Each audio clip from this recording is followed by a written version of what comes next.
In the UFC, the saying goes, when you're in Brazil, you don't bet against the Brazilians.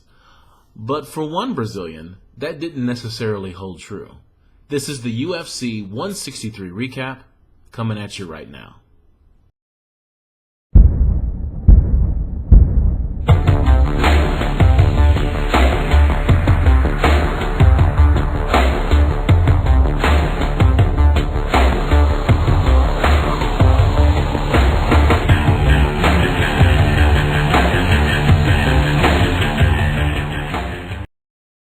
Welcome to Combat Sports Talk, a web show presented by the MMA community on Google+, that's focused on bringing you the topics and events that are making headlines in the UFC and the MMA world. I'm Ryan Smith, and today I'm recapping UFC 163, and then I want to talk a little bit about some of the other headlines that are coming out in the aftermath of this pay-per-view. Now, for me, normally after a pay-per-view, I'm filled with a sense of euphoria, like, oh my gosh, that was such a great event. UFC was more of a peculiar event because it was filled with fighters that I had not seen before.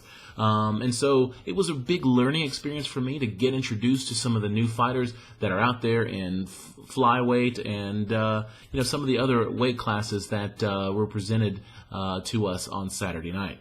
So, starting off with the main card, the first fight of the night was John Lineker versus Jose Maria. Now, Jose Maria was a late fight replacement, and so he was coming in pretty dynamic striker, but he was not necessarily the fighter they were planning on facing off against John Lineker, who's on a 3-fight win streak, and he was ranked number 7 in the flyweight division.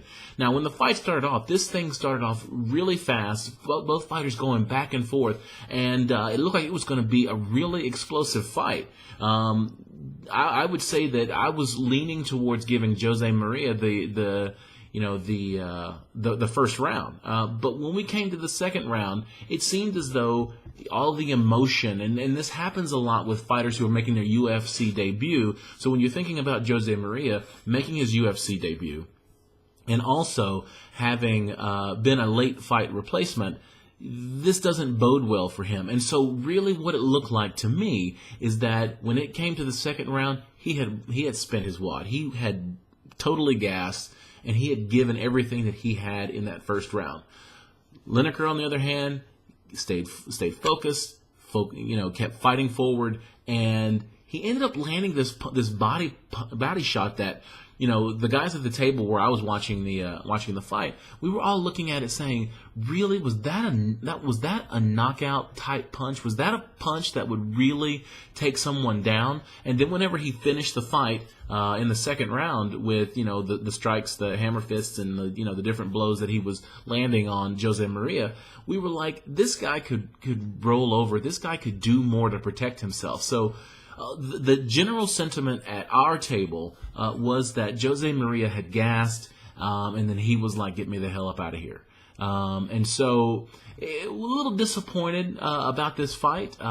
Really wanted to see this thing keep going with the same level of intensity that we saw in the beginning of this fight. But I look forward to seeing more from Lineker because he did stay poised after the initial rush. He was able to land a lot of damage in the first round, and then in the second, he really took over. So hats off to him. It was a great effort on his behalf. And Jose Maria, you got to get over those UFC nerves. It gets everybody. So keep your head up, and let's see what you can do. Come back and show us what you really have. So going to the next fight. Now, this next fight was Thales Lietes. I could be pronouncing these names wrong, and if I am, this is a product of me not knowing the fighters very well. This was a middleweight fight against Tom Watson. And so to start off, Tom Watson walks to the cage with the King Kong mask on, which is, I don't know what the stats are on people who have gimmicks coming to the cage, but if you have a gimmick coming to the cage, chances are, just saying, to me, chances are you're going to lose. It's just not something, there's the stat that says if you smile at the face-off, statistically, you are going to lose. And so, or I guess it's the first person who smiles. is statistically going to lose.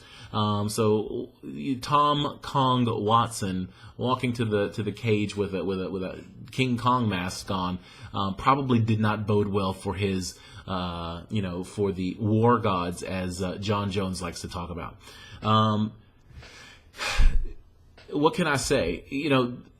Thales was just too much for him. I mean, what I really like, and I tweeted this out during the fight, I love it when a Brazilian Jiu-Jitsu specialist uses his skills offensively.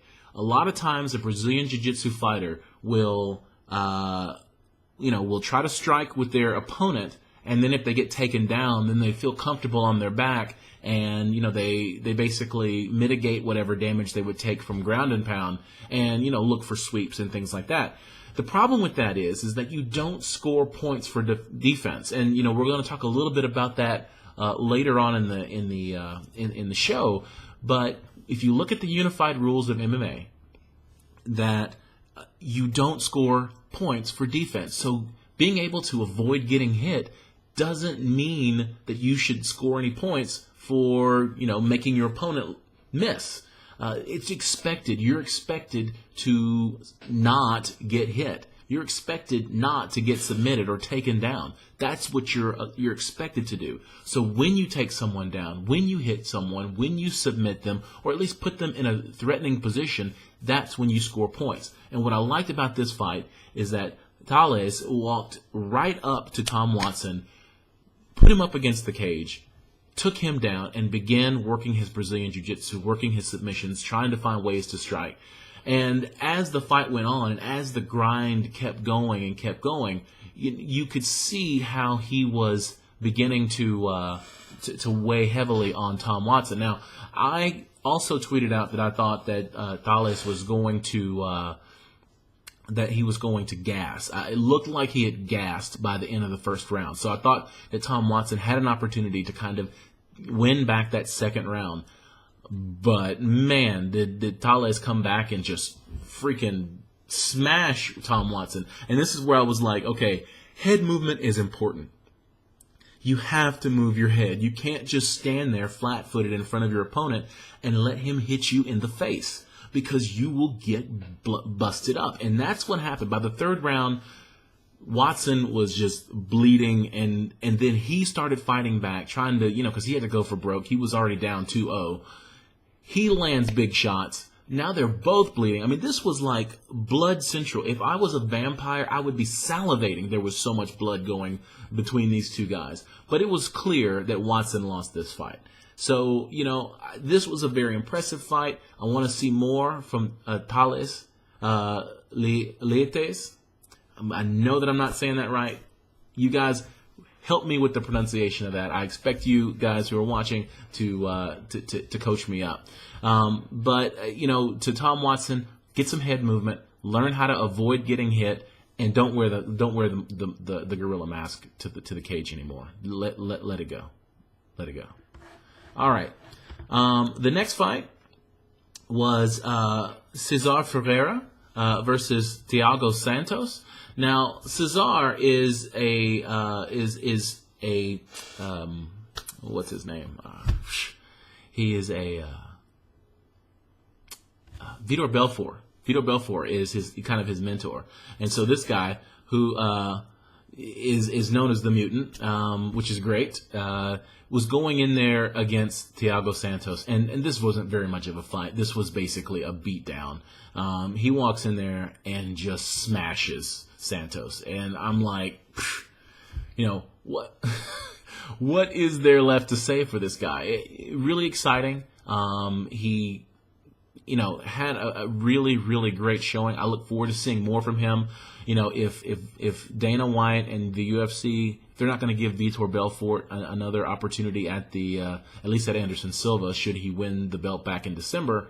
At least we have someone that he can have an opportunity to coach and possibly win the title. He can live vicariously through them. I think Cesar Ferreira is well on his way at showing that he has a spot at 185 in the UFC middleweight division. All right, over to the co-main event. And this one was one where I picked Phil Davis. I felt like Phil Davis versus Lyoto Machida.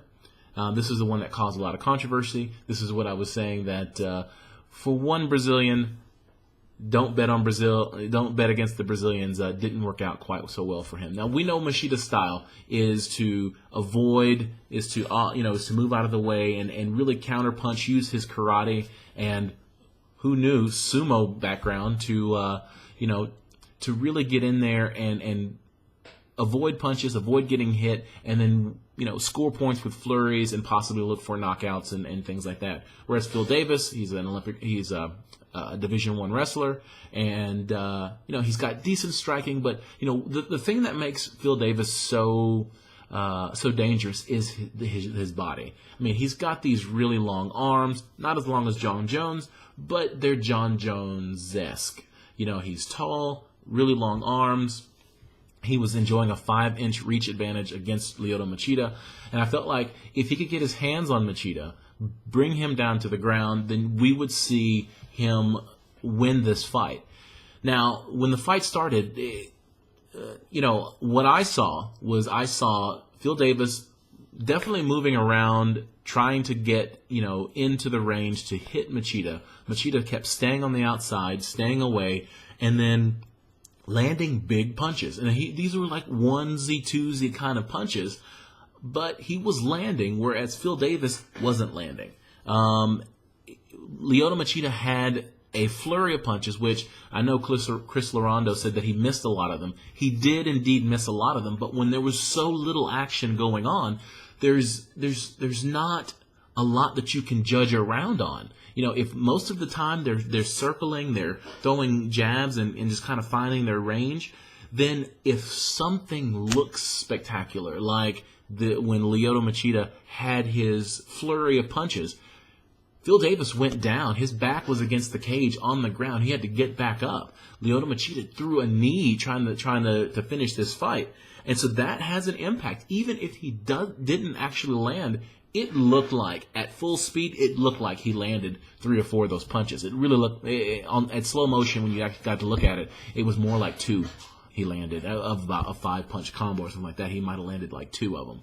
But at the same time, that was like the most exciting thing until like the very end of the round when Phil Davis got a takedown, but he didn't really have time to do damage. He had about 17 seconds to do some damage, and that really gave him the opportunity to position himself to try to move to, I think he was in half guard, try to move to side control. This is what he was trying to do in those 17 seconds. He might have thrown 1 or 2 punches, but there was nothing that really gave me an impression that he had done any damage in the first round. I gave that first round to Lyoto Machida. Now, coming into the second round, you got more of the same, where Phil Davis was coming in trying to throw punches, Lyoto Machida would stay on the outside, those punches would miss, and Lyoto Machida would counter with a strong left. And there were several times where, that was called out, that Lyoto Machida was landing that left, and I saw Lyoto Machida winning that round. Now, Phil Davis got another takedown, this time with about 30 seconds left. He got it against the cage. He was able to do some ground and pound, throw some knees to the solar plexus of Lyoto Machida. And I think that if someone were to give a round to Phil Davis, this would be the round. Because Lyoto Machida was landing 1 punch here, 1 punch there, maybe 2, but the takedown was more significant, and there was more time, and Phil Davis did more damage. So, yeah, he could have stolen the round. For me, I felt like Lyoto Machida still controlled. He won the striking. I think that he still controlled where the action was taking place in the octagon. I think he was the more aggressive person. And so when you start looking at how how you're supposed to score a fight, I lean towards Lyoto Machida in a very close 10-9 decision. But if there was a judge to give that round to Phil Davis, I'm okay with that. Round 3, it was all Lyoto Machida. Lyoto Machida got a takedown. Lyoto Machida did damage. Phil Davis didn't really do a whole lot in the third round, from my opinion. So I'd give third round to Lyoto Machida. So at the very least, Lyoto Machida should have won that fight 29-28. I had him 30-27, but we were all shocked when the cards were read and Lyoto Machida had lost this fight unanimously. And I think it was 29-28 on all three cards. But what was interesting, and this was mentioned in the community, that none of the judges, or at least two of the judges, had the fight different rounds. They did not agree on the rounds, on who won the round. So a very interesting result to this fight. I disagreed with it. A lot of fans disagreed with it. And believe me, if you were watching the pay-per-view, the Brazilians in the audience disagreed with that. On a side note, I just want to say, I watched the post-fight press conference, and there were a lot of questions, asking Davis if he thought he actually won that fight. I thought that was unfair to ask him those questions because, he was told he won the fight. So if he was told he won the fight, then I would think that he thought he might have won the fight. It was a close fight. There wasn't sheer dominance. I've seen worse bad decisions. I don't know if that's grammatically correct. I've seen decisions that were worse, where fights were more lopsided, and I could not see how that could have been. One that comes to mind is Leonard Garcia versus Nam Phan. That fight blew my mind because Nam Phan completely destroyed Leonard Garcia, but they gave him the fight anyway. I digress. I think it was unfair in the post-fight press conference to ask Phil Davis those questions when he hadn't had an opportunity to actually watch the fight. But beyond that, I was also turned off by the way that Phil Davis was handling himself in the press conference. I thought he was quite flippant about how he answered the questions that they asked him. I thought that he wasn't funny, but he was trying too hard to be. And so I would say to Phil, just answer the questions, be serious, take this part of the job seriously, and then just move on.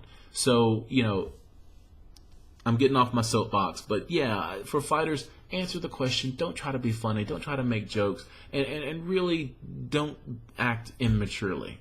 But there you go. So I was disappointed with the result, but I accept the result. Finally, in the main event, we had Jose Jr. Scarface Aldo versus the Korean Zombie. It's funny, no one ever says his name, Chan Sung Jung. It's not like his name is very difficult to pronounce, but no one ever says Chan Sung Jung. They say the Korean Zombie.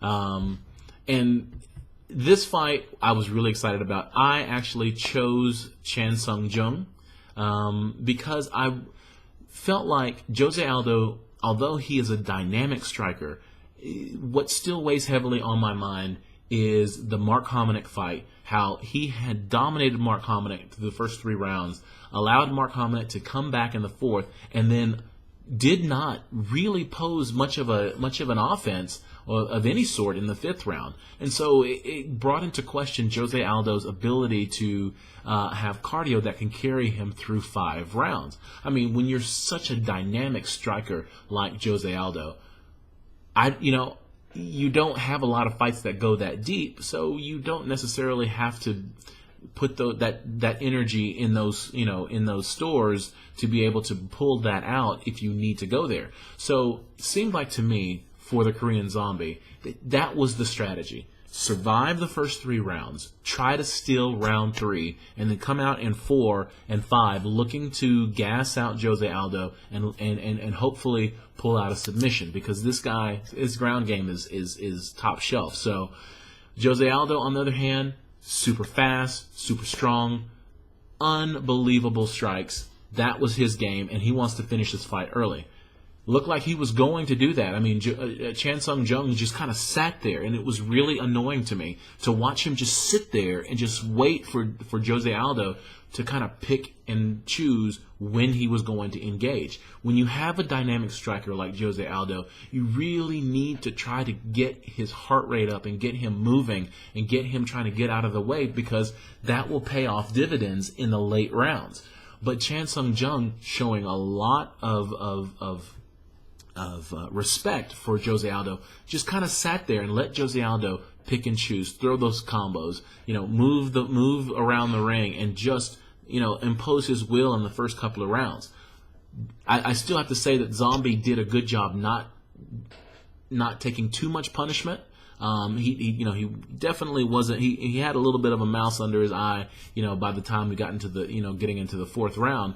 But he did a good job with avoiding the most damaging strikes. Now, part of that was because Jose Aldo, who was expected to use a lot of his devastating kicks, broke his foot in the first round. Now, if you haven't seen the picture of his foot, it is a nasty, nasty picture. Not as bad as John Jones breaking his toe, but still, when you see his foot and how it's not good. That hurt Jose Aldo's ability to mount those types of attacks. It affected his mobility. So there's a lot of things that went in there that made him more susceptible to being defeated that night. Coming into the fourth round, let me go back to the third round. In the third round, Chan Sung Jung threw a flying knee, which was great, until he got caught and taken down by Jose Aldo, which speaks volumes about how electrifying Jose Aldo is. But Chan Sung Jung turned it on, but he turned it on too late for me. I think that there were opportunities where he could have kept the action, pressed the action against Jose Aldo, and I'm yelling at the screen while we're in the bar. Keep going. Keep going. You have to keep going. You can't throw some punches and then set back up and wait for Jose Aldo to recover, because that's just putting you in a position for him to recover and then throw his punch, because he's going to land. He's so fast that he's going to land some of those punches, and those are going to score points that will make dividends for him in the later rounds. Because at the end of the day, when you start thinking about the fact that Jose Aldo only needs to win 3 rounds to win this fight, and he already won the first 2, you have to make sure you steal the third round. Coming into the fourth round, Chan Sung Jung started turning it on, but unfortunately for him, and this was the one thing that no fighter ever wants to lose because their body fails them.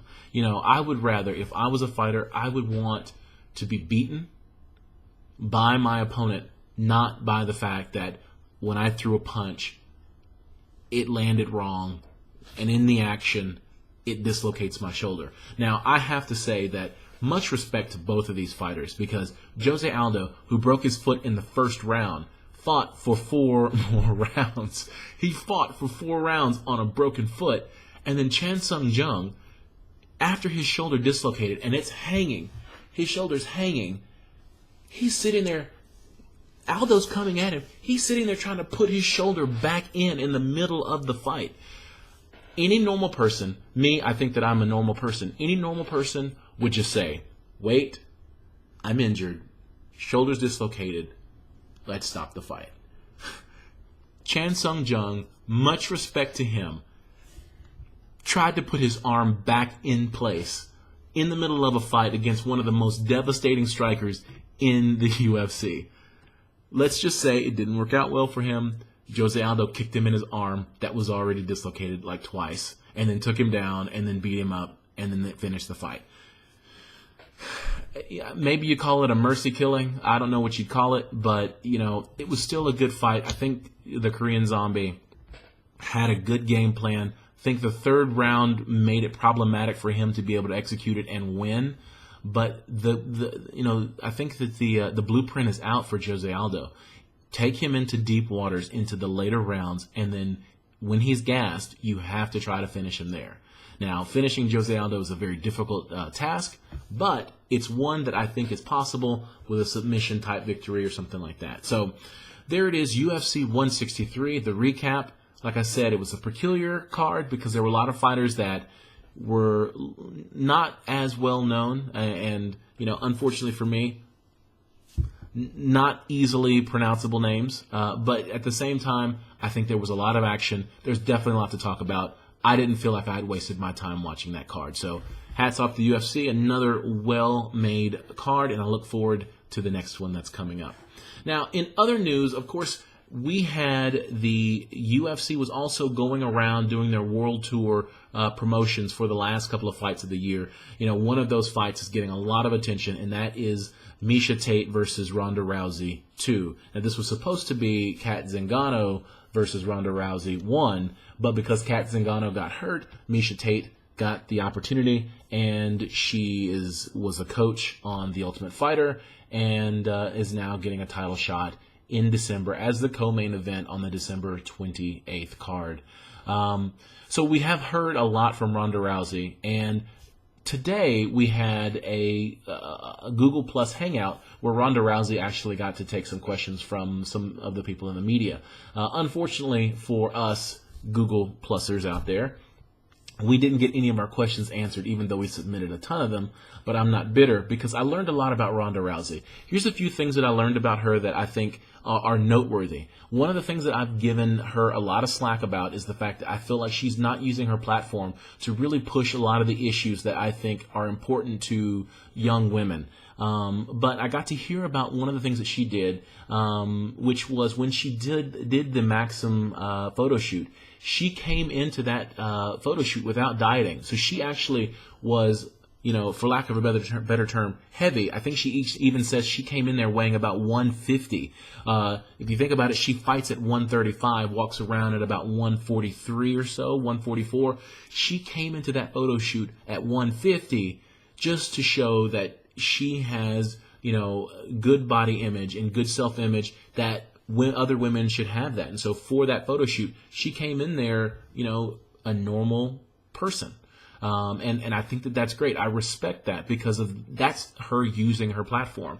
Now, I do wish that she would not be so aggressive, not be so confrontational, and, some of the words and choices that she uses whenever she's talking about Miesha Tate or Brian Caraway, I think contradict, the good image that she has. But I think that, one of the other things that she said was that it's very difficult for her because everything that she does is scrutinized. Because she is the first and the face of women's mixed martial arts, that everything she says is scrutinized. Everything she does, she has to think about how it might be perceived and then come up with arguments as to why she has made the decision that she's made. And so when you start thinking about that, you really have to start cutting her some slack. I mean, she's 23, 24, something like that, maybe 25. I don't know, but I think that that's a lot of pressure for one person trying to be the image and the symbol for an entire sport, that she is representing an entire division and sport. Whereas a George St. Pierre doesn't have that level of scrutiny that she does. So I want to say to Ronda Rousey, thanks so much for doing the Google Hangout. I respect the work that you do. I'm going to start cutting you more slack because you definitely deserve it. Some of the things that were going on, Chris Larondo from the community mentioned that there's a lot of posts about the Machida decision, and you want to talk about the commentary and production, which I should mention that for UFC 163, Joe Rogan was not there. He was replaced by Brian Stan. A lot of people were very, very impressed with Brian Stan's performance. I have to say, I was not impressed by your performance. He felt a little stiff to me. I think it'll come in time. I think that he will definitely be a good ringside color commentator. I think that his work inside the ring, asking the questions post fight, I think those will get better. So I'm not saying he sucks. I'm not, but I'm just saying he's not Joe Rogan. He's not Joe Rogan.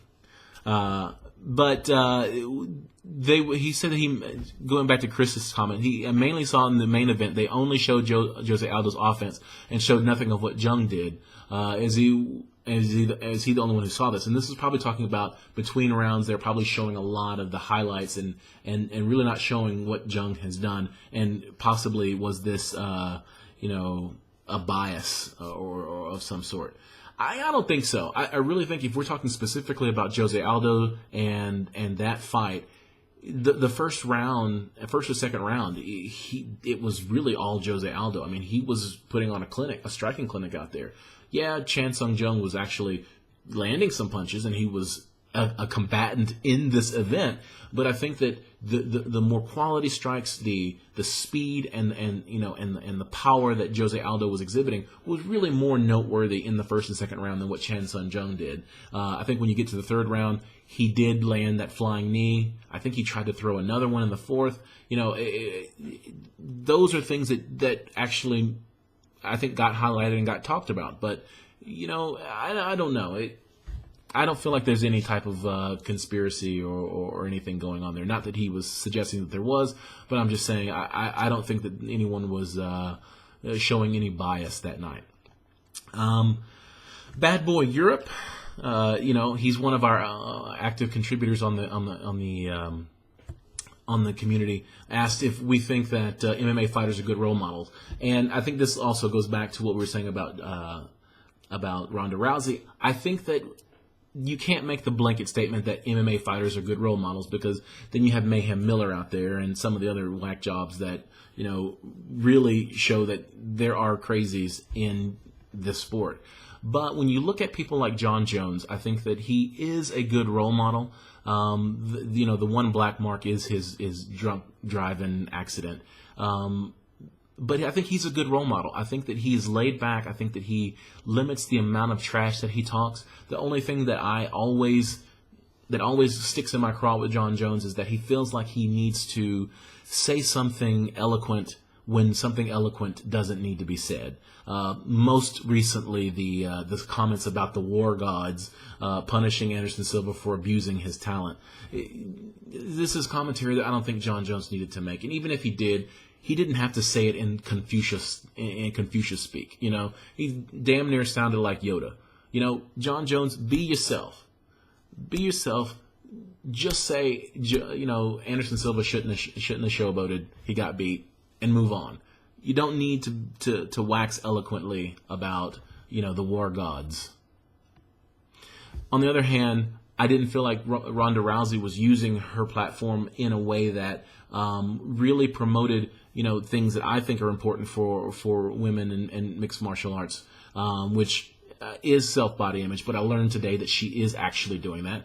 I also said that I felt like her aggressiveness was bad for young girls, but I cut her some slack. She is made of different stuff than a lot of women, and the way that she was raised, and she talked about it, how she was raised. Confrontation is part of her life. That's what she does. She is a fighter, and you kind of have to cut her some slack for that. So I think Ronda Rousey is going to prove to be a good role model for women in mixed martial arts. I think John Jones is a good role model, but he's got his Achilles heel as well. Nobody's perfect, but I think those are two pretty good examples of good role models. Let's see. The last thing I just want to talk about is, I think that's it. I think that's the show. So I hope you guys enjoyed this combat sports talk the way that I'm doing it now. It's definitely something that's a work in progress, but I will see you next week with more news, events, and topics that are making the waves in the UFC and the MMA world. I'm Ryan Smith, and this has been Combat Sports Talk. Oh, by the way, some of you might be saying, well, what about the Bellator announcement of Tito Ortiz and Rampage, whom I call Wampage Jackson? Really? I mean, is that an interesting fight? Really? I mean, it might have been an interesting fight like 3 years ago, 5 years ago. It's not an interesting fight to me anymore. I mean, Tito Ortiz is already retired twice or so. Rampage complains every time someone takes him down, and he's fighting someone who made his living on ground and pound. So what are we going to do? Is Tito Ortiz just going to stand and strike with Rampage, or is he going to take him down and ground and pound him? So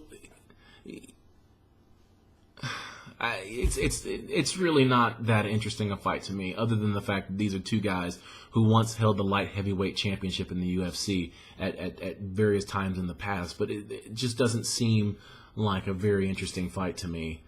you know me, I'm kind of jaded at this point, but it's, you know, it's one of those things where, yeah, I mean, we'll all talk about it. These two guys are superstars, but they aren't the stars that they used to be. And so for me, yeah, it wasn't noteworthy enough to make it part of the main show. But my comment is, I would have liked to have seen this like 5 years ago in the UFC in an octagon. Being at Bellator and the way that they're talking about it and the way they're promoting it. I mean, you can tell these guys like each other. So it's not like there's any hatred towards each other. There's not a compelling storyline. This fight isn't for a title. It doesn't have any ramifications in Bellator whatsoever. It's just a fight. And with them playing with the idea of being tag team partners in total nonstop action wrestling, it just, this is the concern that I have about taking, a franchise like wrestling and taking, mixed martial arts and blurring those lines, because it begins to look fake all the way around. So when you start looking at it, my full opinion is, one, I don't really care about this fight. I would have liked to have seen it a long time ago. I don't like the fact that, there is this gray area with professional wrestling. And I think the way they're going about promoting it doesn't give me any sense that this fight really matters in the grand scheme of Bellator or mixed martial arts, or even as a thumb to the, thumbing their nose at the UFC. It just doesn't matter. Catch you next week. See ya.